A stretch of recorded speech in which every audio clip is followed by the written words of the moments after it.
Good morning. Thanks for joining us for the Ag Report. Well, South Dakota Senator Mike Rounds has introduced legislation to block the USDA's electronic ID ear tag mandate. USDA recently finalized a rule that would require EID tags on sexually intact cattle and bison 18 months and older that are moving interstate. The rule is set to go into effect in November, and USDA has funds set aside to help pay for the tags. However, Rounds called the updated rule federal government overreach, and he said if producers want to use EID tags, they can do so voluntarily. Well, the former Sidney Sugars plant owned by American Crystal is being sold at auction. The facility will sell via sealed bids, while some equipment and 270 acres will be sold on an online auction.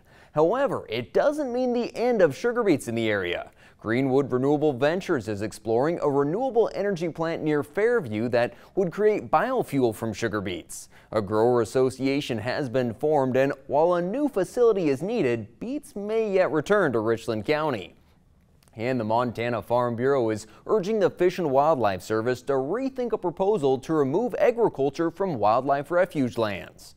President Cindy Johnson pointed out that practices like prescriptive grazing can be an effective management tool, and she said the proposal also restricts predator control and pesticide use and would have a detrimental impact on the family farms and rural communities in which the refuge lands exist.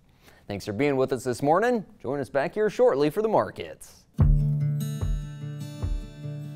I represent a lot of what ranchers' wives are, where they marry into the family.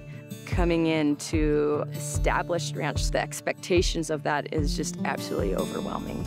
You know, there's always stress with all families, but when you're not dealing with the stress outwardly, it will definitely impact everyone inwardly. You may feel alone, but you're not alone.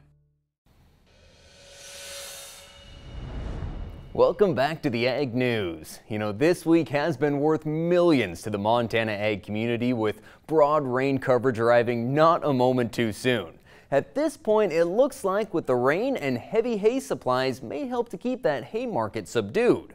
Earlier this year, USDA told us that nationally harvested hay acres will be down 1.3 million, but that's still a tick above the 5-year average. Hay does continue to move north to Canada, where winter kill has limited spring grazing. Right now, USDA is calling the price of hay from $130 to $150 a ton delivered. Some producers, though, are content to carry hay over into the next year and hope that demand improves. Well, cattle futures fell lower as traders want to see better consumer support for beef. The weaker board doesn't bode too well for the cash market. Last week we did see the cash sales higher, live sales averaging nearly 186 and dress trade at 294.5. A soppy wet sale day at Miles City Livestock, but the cull cows still saw good demand. The bulk from 124 to 136, heiferettes 172 to 201, and the bulls 142 to 147.